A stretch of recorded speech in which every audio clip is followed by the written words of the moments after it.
बाजारों का मूड अचानक से बदलता हुआ दिख रहा है। सेंसेक्स आज 425 पॉइंट टूटा है और इस गिरावट में खराब ग्लोबल संकेतों का बड़ा हाथ रहा है।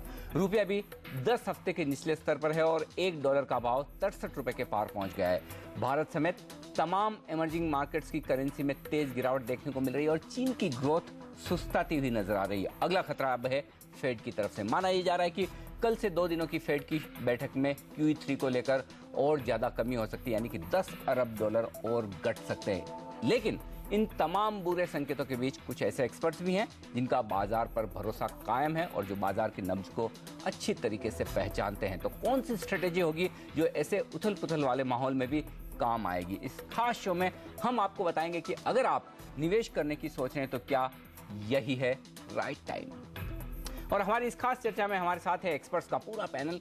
ट्रेड स्विफ्ट ब्रोकिंग के director Sandeep Jain, SMC Comtrade के रवि सिंह और साथ ही अल्टामाउंट कैपिटल मैनेजमेंट के डायरेक्टर प्रकाश दीवान।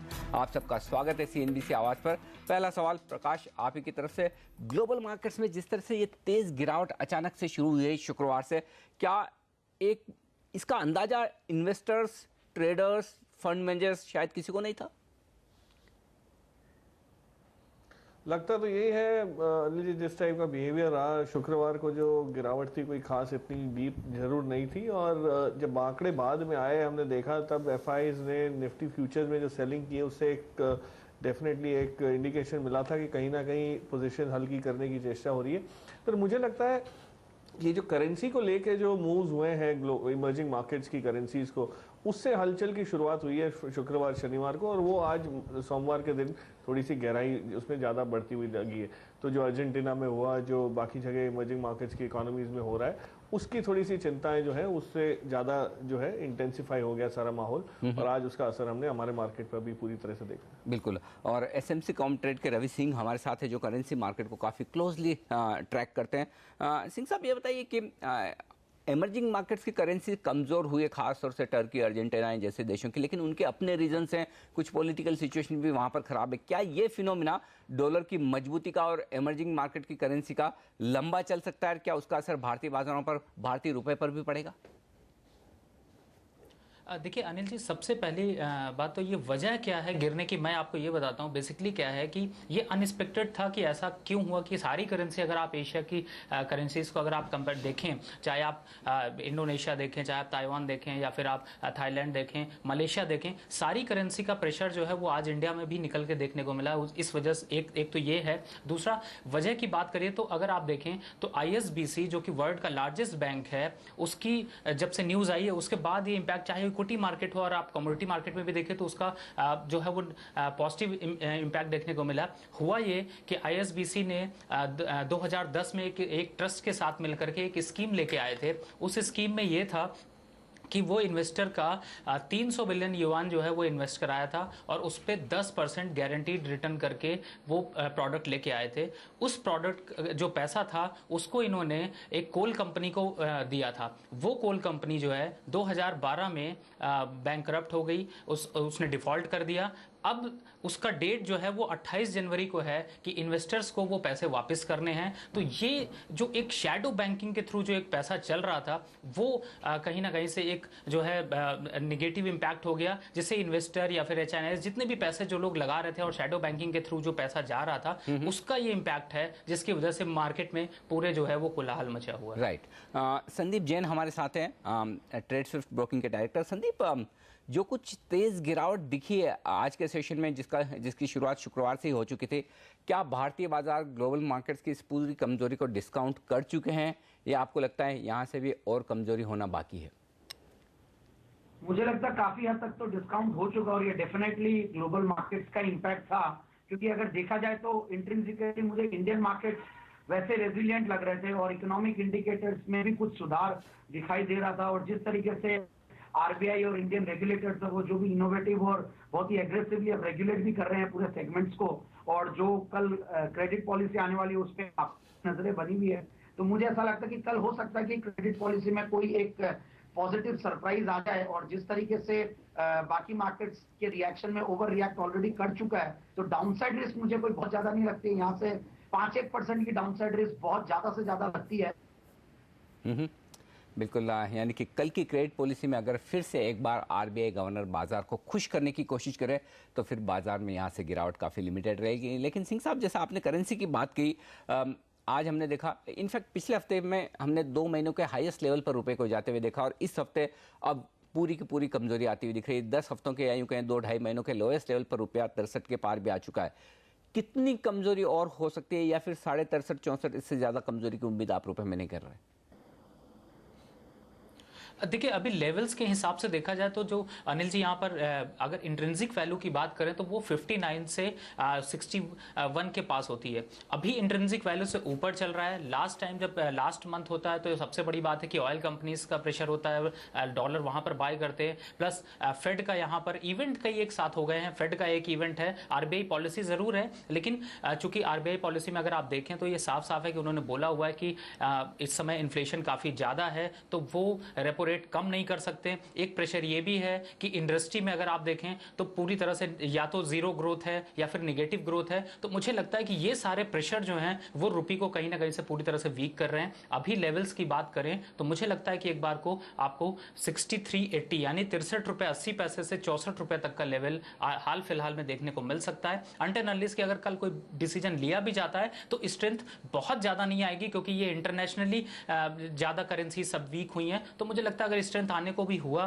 तो बहुत ज्यादा अगर लेवल्स के हिसाब से देखें तो 62-50 के आसपास तक का एक बार को लोअर लेवल दिख सकता है, लेकिन अभी थोड़ा सा देखते हुए नामुमकिन सा लगता है। जी प्रकाश, जो कुछ जुलाई अगस्त में हुआ जहां पर कई इमर्जिंग मार्केट्स की करेंसी कमजोर होती हुई दिखी थी और रुपए ने भी उसी ट्रेंड को फॉलो किया था और 69 के आसपास के लेवल्स भी हमने रुपए में कमजोरी में आते हुए देखे। क्या आप भी समझते हैं जिस तरह से संदीप कह रहे हैं इस बार हमारी सिचुएशन काफी बेहतर है और हम ग्लोबल मार्केट्स में या दूसरी ग्लोबल करेंसीज के मुकाबले में कम कमजोर होंगे और रिकवरी होगी तो ज्यादा बेहतर, ज्यादा फास्ट होगी?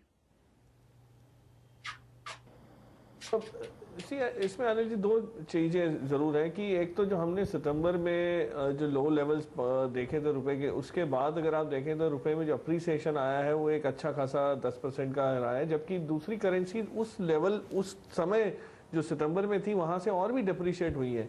तो मैं समझता हूँ रुपए की जो चाल है वो बहुत ही स्ट्रांग रही है, खास करके आरबीआई पॉलिसी के बलबूते, और ये मजबूत होने की वजह से जो डिफरेंस है हमारी करेंसी और दूसरी करेंसीज में वो काफी हद तक बढ़ चुका है। तो रिकवरी में कौन सी करेंसी आगे जाएगी ये तो कहना अभी मुश्किल है, लेकिन हमारी गिरावट जो है वो कहीं ना कहीं थोड़ी सी ईज आउट होगी, एक हार्ड लैंडिंग नहीं होगी जो बाकी करेंसीज में होने की क्षमता है और ऑलरेडी दिख भी रहा है। तो क्रैश नहीं होगा रुपया, लेकिन धीरे धीरे हो सकता है वीक हो, which is quite understandable and quite healthy. बिल्कुल, यानी कि भारतीय बाजारों के हालात, भारतीय करेंसी के हालात, रुपए के हालात उतने बुरे नहीं है जितने कि पिछले साल जुलाई अगस्त के वक्त नजर आते थे। तो इस बार सिचुएशन थोड़ी बेहतर है और उस लिहाज से हमारे एक्सपर्ट्स उम्मीद करें कि बाजारों में कमजोरी ज्यादा नहीं होगी। अब अहम इवेंट्स है आपके सामने, कल है आरबीआई की पॉलिसी और कल ही से फेड की 2 दिनों की बैठक शुरू होगी और गुरुवार को वायदा कारोबार की एक्सपायरी, उन सब के बीच में 2 दिनों की तेज गिरावट। क्या निवेश के यही सही मौके हैं और यहाँ यदि हाँ तो कहां पर किया जाए निवेश, ये बताएंगे हमारे तीनों ही एक्सपर्ट्स इस छोटे से ब्रेक के बाद।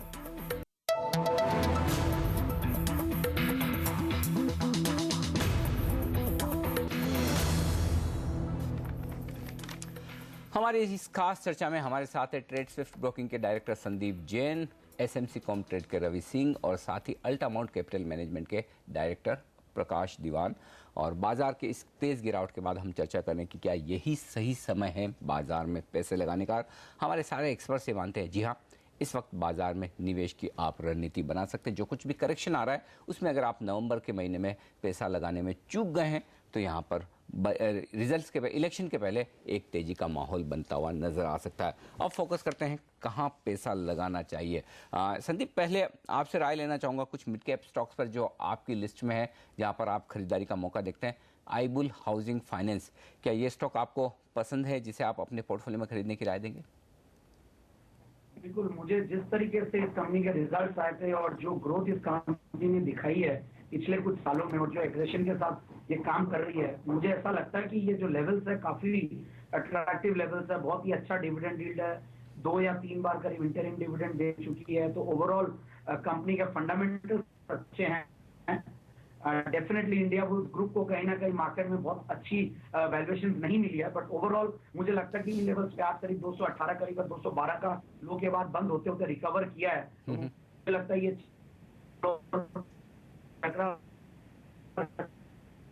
डेफिनेटली जरूर है, कहीं ना कहीं 205 से लेकर 210 की रेंज में आता है, तो डेफिनेटली वहां पे बाइंग के लिए सोचे। नीचे 190 का एक स्ट्रॉन्ग सपोर्ट लेवल है और ऊपर ये 270 से 90 तक का एक मुझे टारगेट लगता है कि कैसे 9 महीने में देखने को मिल सकता है। चलिए 5-1% का करेक्शन हो जाए 205 से 210 की रेंज में अगर ये स्टॉक मिले आईबुल हाउसिंग फाइनेंस तो खरीदारी का बेहतरीन मौका बन सकता है। लेकिन कुछ दिग्गजों पर भरोसा है प्रकाश का और उस लिस्ट में सबसे ऊपर है सन फार्मा।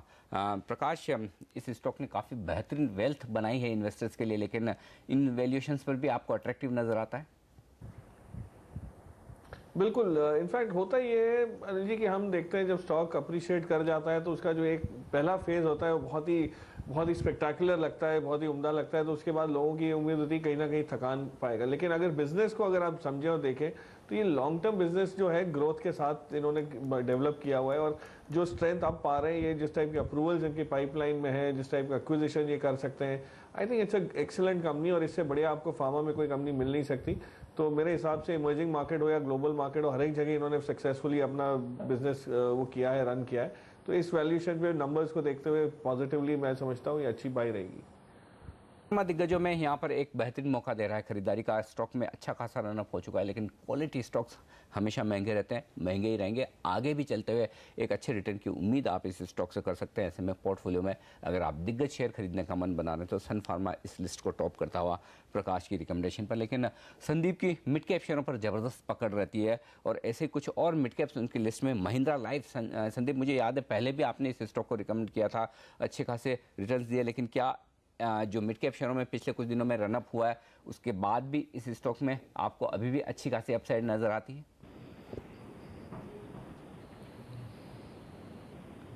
बिल्कुल, महिंद्रा लाइफ स्पेसेस की सबसे अच्छी बात है कि महिंद्रा पेडिग्री है, दूसरी कंपनी बहुत अच्छा काम कर रही है और ओवरऑल जो एसईजेड्स में भी और मल्टी प्रोडक्ट एसईजेड्स का एक अनाउंसमेंट आने वाला है तो उसका भी एक बहुत बड़ा इंपैक्ट मिलेगा। राजस्थान पे भी एक कार्यरत है, ऑलरेडी इनका पूरा 100% सोल्ड और यहाँ पे भी काफी कंपनीज आ रही है राजस्थान में भी।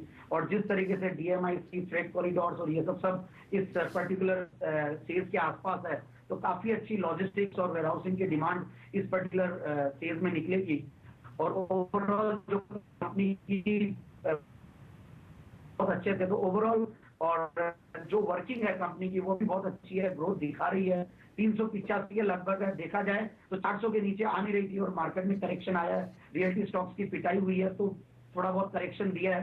तो मुझे यहाँ से लगता है डाउनसाइड रिस्क बहुत कम है, अगेन 5 से 7%, 350-60 रुपए और ऊपर ये 4 स्ट्रॉन्ग रेजिस्टेंस और प्रॉफिट बुकिंग जरूर आता है, बट वो क्रॉस करेगा तो डेफिनेटली फिर वहां से एक नया लेवल देखने को मिलेगा और 480 तक के लेवल्स मुझे 6 से 9 महीने में देखने को मिलेंगे।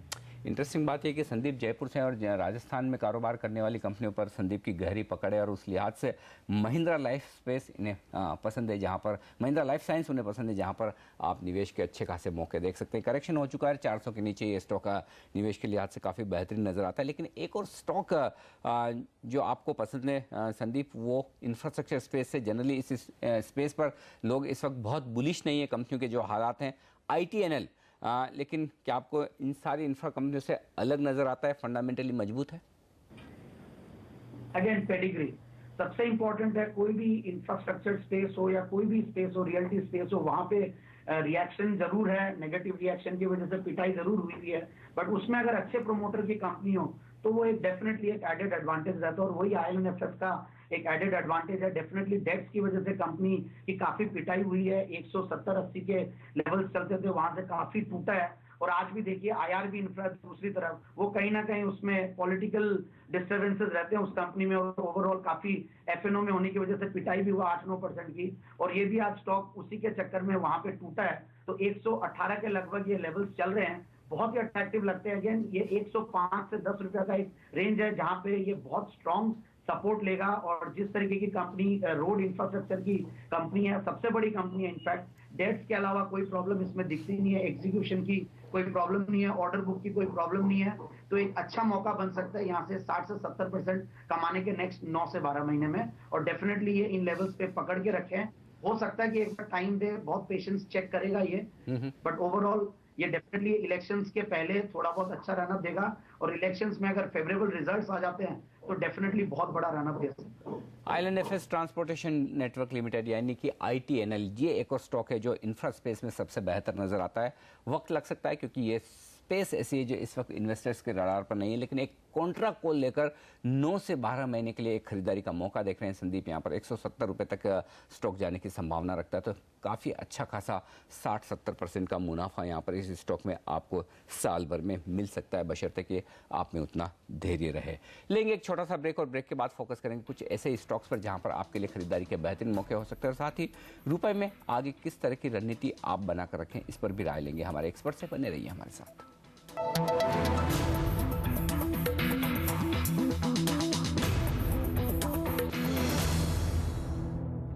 2 दिनों की तेज गिरावट के बाद क्या बाजार में यही राइट टाइम है निवेश करने का? इस खास चर्चा में हमारे साथ है ट्रेड स्विफ्ट ब्रोकिंग के director Sandeep Jain, SMC Comtrade के रवि सिंह और अल्टामाउंट कैपिटल मैनेजमेंट के डायरेक्टर प्रकाश दीवाने। एक बार फिर से आप सबका स्वागत है।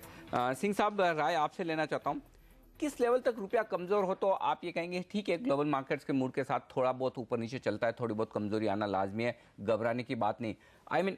पूछना ये चाहता हूं कि अलार्मिंग लेवल क्या है रुपए के लिए जिसके नीचे ना जाए तब तक ठीक?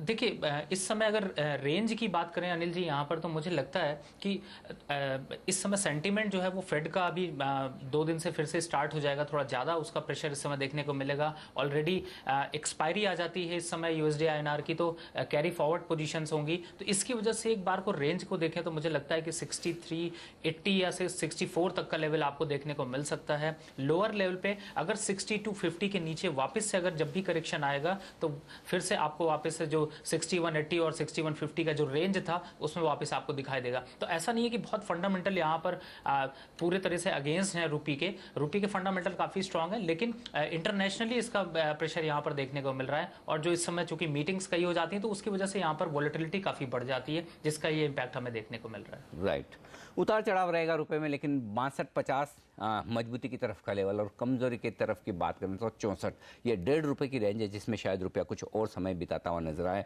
इस रेंज में हमें देखना होगा कि किस डायरेक्शन में रुपया बाहर निकलता है, और उस लिहाज से एक कॉल लेना ठीक रहेगा। लेकिन बाजार पर हमारे दोनों ही एक्सपर्ट्स बुलिश हैं, निवेश के मौके देख रहे हैं, और कुछ बेहतरीन स्टॉक्स की बात यहाँ पर संदीप ने की। एक और संदीप, आपकी लिस्ट में जो मिड कैप स्टॉक है, इनफैक्ट अनंत राज इंडस्ट्रीज, जहाँ पर आप खरीदारी की राय दे रहे हैं, ये स्टॉक आपको क्यों पसंद है? क्या टारगेट्स आप इसके लिए रख रहे हैं? अगेन ये कंपनी भी बहुत अच्छी कंपनी है। डेट्स देखा जाए तो बाकी रियल्टी स्टॉक्स में देखें तो बाकी कंपनियों में काफी डेट्स रहते हैं, इस कंपनी में वैसे कम है, और कंपनी का जो लेवल है वो बहुत ही अच्छे लेवल पे अवेलेबल है, करीब 48-49 रुपए। अभी रिसेंटली देखे तो ये 70 रुपए तक गया था, और उसके बाद इनफैक्ट मैंने मिड कैप जैकपॉट शेयर में आप ही के शो में दिया हुआ है ये, और करीब 48-49 के लेवल्स पे ही दिया था, और वहां से करीब 70 रुपए आया, वापस से करेक्शन है। तो मुझे ऐसा लगता है कि बहुत कुछ चेंजेस इस दौरान कुछ हुए नहीं है, और डाउनसाइड रिस्क अगेन बहुत कम है।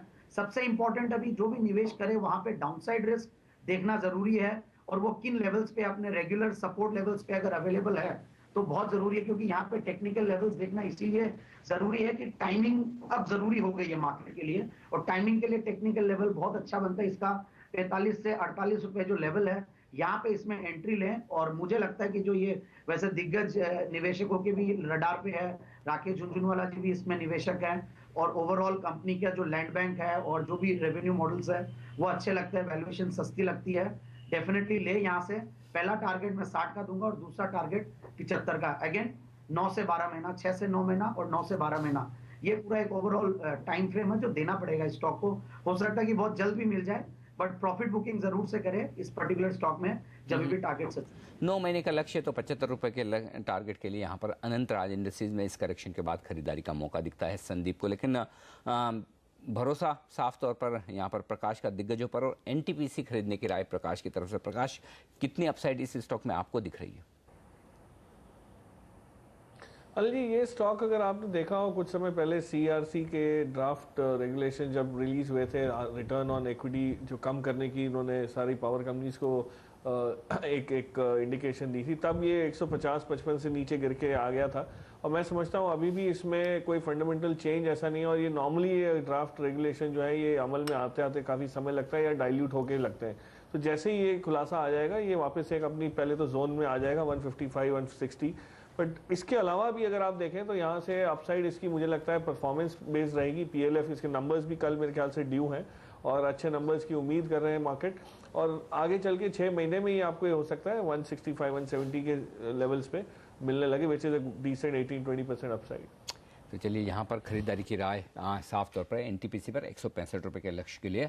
वक्त है हमारे तीनों ही एक्सपर्ट से विदा लेने का। संदीप जी, प्रकाश जी और साथ ही रवि सिंह साहब, आप तीनों का बहुत बहुत शुक्रिया इस खास शो में हमारे लिए राय देने के लिए। तो हमारे एक्सपर्ट्स की राय साफ तौर पर निकल कर आ रही कि ग्लोबल मार्केट्स की कमजोरी के चलते भारतीय बाजारों में गिरावट भले ही हो रहे हो, लेकिन ये मौका है उन इन्वेस्टर्स के लिए जो नवंबर दिसंबर की रैली को मिस कर चुके हैं। तो बाजार में अच्छे स्टॉक्स में पैसा लगाने का ये राइट टाइम आ चुका है। इस खास चर्चा में मुझे दीजिए इजाजत, बने रहिए हमारे साथ CNBC आवाज़ पर।